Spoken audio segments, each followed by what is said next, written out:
Argentina es un pueblo con historia. ¿No cruzó San Martín los Andes derrotando al más poderoso imperio de su tiempo? Perón y Evita vencieron a Braden y consagraron derechos de niños, ancianos, mujeres y obreros. Néstor y Cristina nos sacaron del fondo y reconstruyeron un país desde sus cenizas. Que puedas trabajar, descansar y ser feliz no es fantasía. Un buen gobierno debe garantizar salario, vivienda, salud y educación, nacionalizar los recursos y salir del fondo. Es volver a ser patria y dejar de ser colonia. El que dice que es imposible no nos conoce. Seamos fieles a nuestra historia. Juan Grabois, Paula Valmedina, precandidatos a presidente y vicepresidenta de la Nación. Lista 134B, Justicia y Soberana, Unión por la Patria.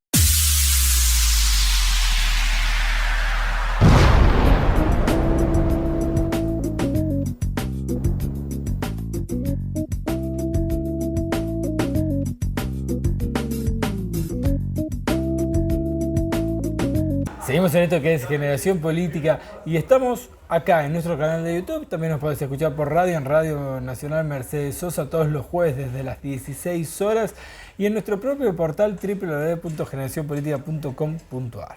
Dicho esto, pasado los avisos de rigor, los parroquiales de rigor, estoy con mi amigo personal, politólogo, uno de los consultores jóvenes políticos más consultados, valga la redundancia, en la política tucumana. Patricio Adorno, ¿cómo estás? Muy bien, ¿vos? No sé, y por eso queríamos acá en Generación Política que vengas. Estamos a horas del próximo comicio electoral, las PASO. Quiero preguntarte primero, ¿cuál es el escenario que ves en términos políticos? Y después tengo un abanico de preguntas, desde locales hasta económicas. Pero arranquemos con eso. ¿Cómo ves que arrancan estas PASO 2023? Lo primero que veo de las PASOs es que todo el arco político, indistintamente del color, está haciendo lo mismo y es incentivar a que las personas vayan a votar, concurran a las urnas, porque hay un temor bastante pronunciado, sobre todo por los últimos hechos de la semana, de que no solamente explote el voto bronca, particularmente expresado en voto en blanco, voto nulo y otras expresiones que no convalidan a ningún candidato, sino además que la sociedad apática no vaya a votar. Entonces, también quiero aprovechar este momento para decirles: hay que ir a votar porque la democracia es algo que nos costó demasiado a todos conseguir, incluso a los que no tuvimos que pagar los costos directamente. Santa Fe, Córdoba encendieron señales de alerta. Chubut ya fue el sonar de los bomberos. Digo, en esas tres elecciones, que fueron las tres últimas antes de estas PASO, tuvimos un voto efectivo, afirmativo, eligiendo un candidato que promedió el 60% entre los que no fueron votar y blanco. Ahora, ¿por qué tendría hoy el ciudadano o la ciudadana que ir a votar si en los últimos 40 años de recuperación de la democracia la pobreza estructural no se tocó?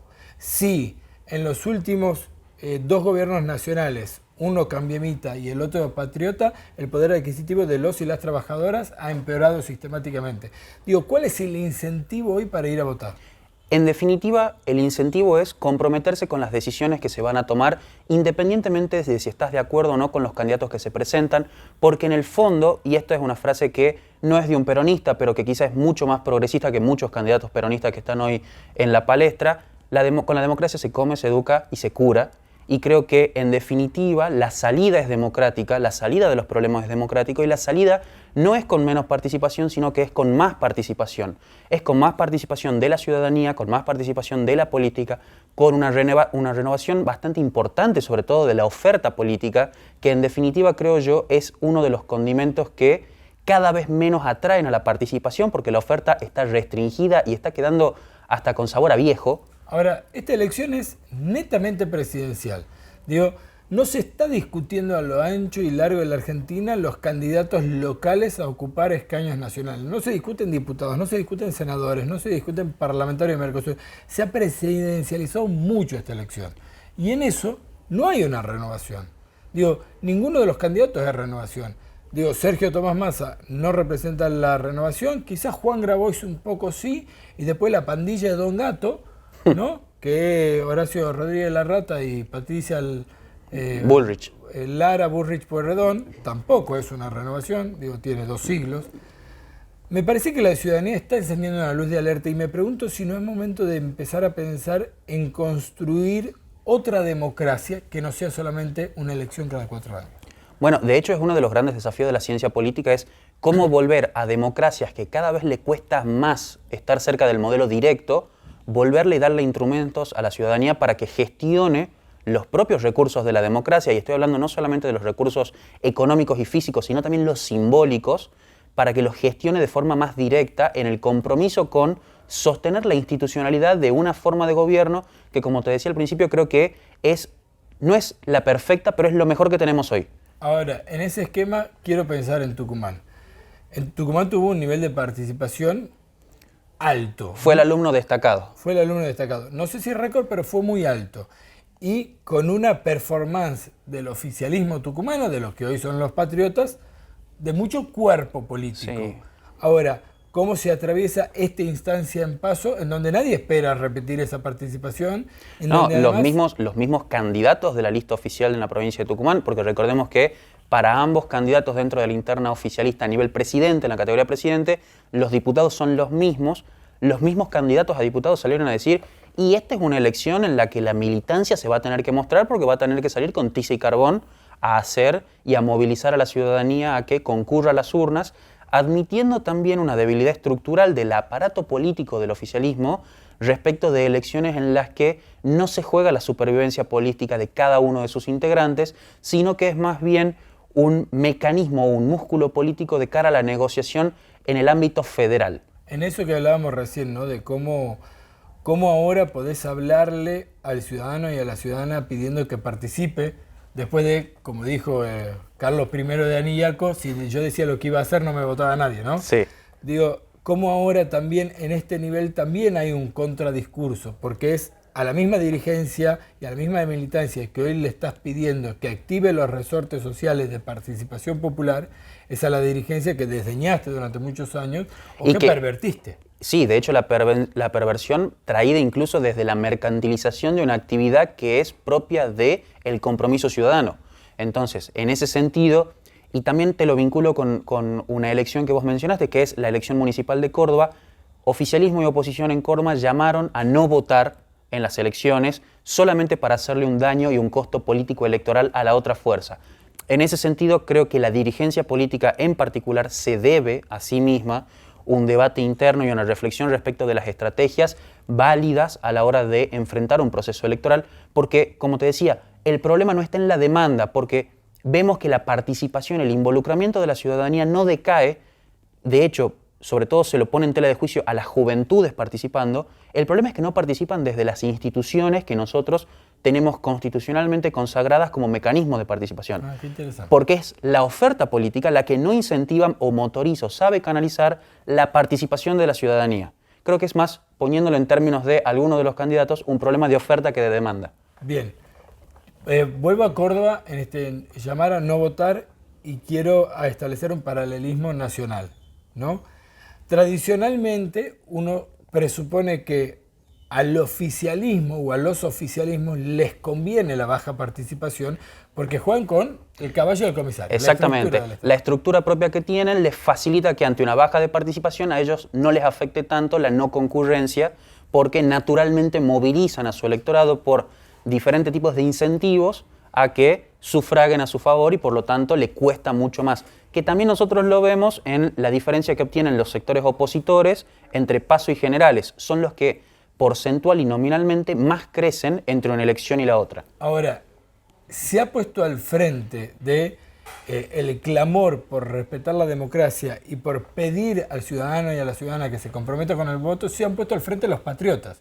O sea, es como un contrasentido a lo que uno... Claro, es contraintuitivo, claro. Porque uno pensaría que al actual ministro de Economía, que tiene el desafío de ser el ministro de la hiperinflación, el ministro de una inflación que está en 3 dígitos, que solamente da malas noticias de 8 a 18, que desde las 18 hasta las 24 es el precandidato a presidente de la esperanza, de la renovación de los patriotas, tiene el duro desafío de convencer incluso a los propios. Y creo que ahí está el quid de la cuestión.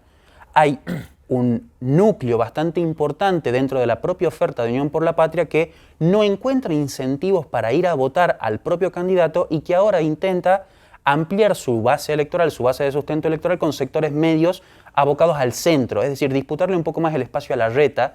Entiendo que también por el rol y el protagonismo que está cobrando un personaje que quien cabalga con el caballo de comisario lo mira de reojo, empieza a generarle molestias e inconvenientes, y me refiero a Juan Grabois, un personaje que de alguna manera representa al ala más progresista de Unión por la Patria, más cercana al kirchnerismo, y que si tiene un desempeño electoral por encima de las expectativas del arco político, va a ser un serio problema a la hora de volverlo a comprometer en la lucha por el poder en octubre. Bien, déjame que te haga una última pregunta a nivel nacional y una última pregunta a nivel local.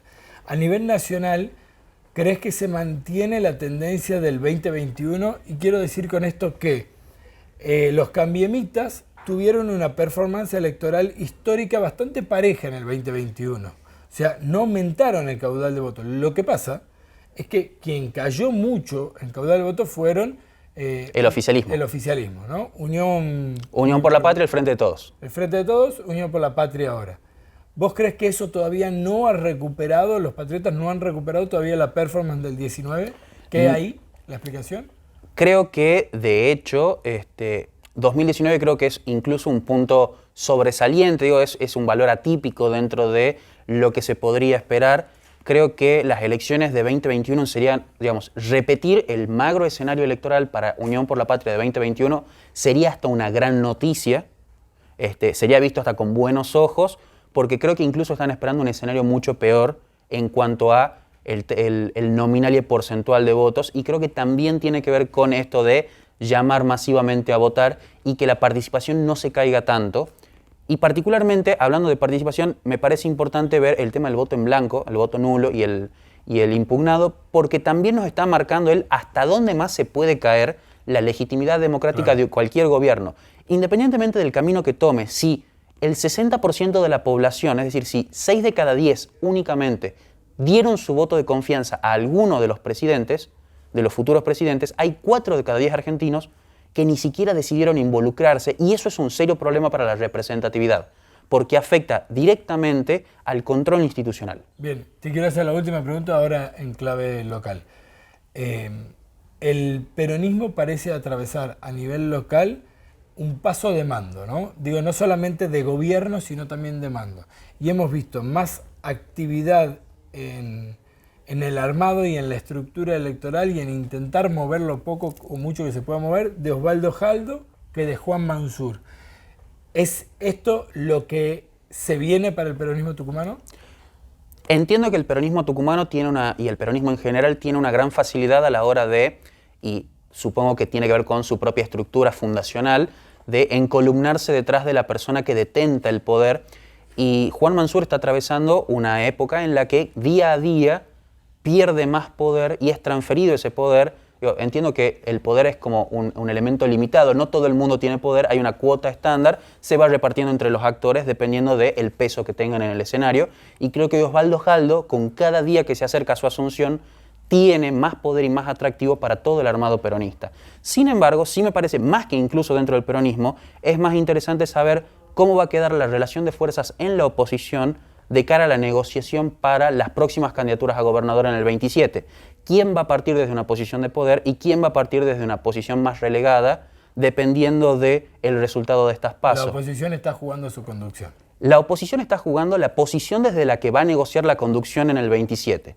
Es decir, ¿por qué Roberto Sánchez y Germán Alfaro establecieron casi un tándem de 2 personas en paridad? Porque ninguno de los dos se sacaba ventaja. Ahora, si Germán Alfaro hoy, el domingo, mañana, tiene una elección muy por debajo de sus expectativas, no va a dejar de ser, no va a ser prescindible, pero no va a poder mostrarse como imprescindible para la futura fórmula de Juntos por el Cambio. Patricio Adorno, politólogo y amigo de esta casa, gracias por haber venido a Generación Política. Muchísimas gracias por la invitación.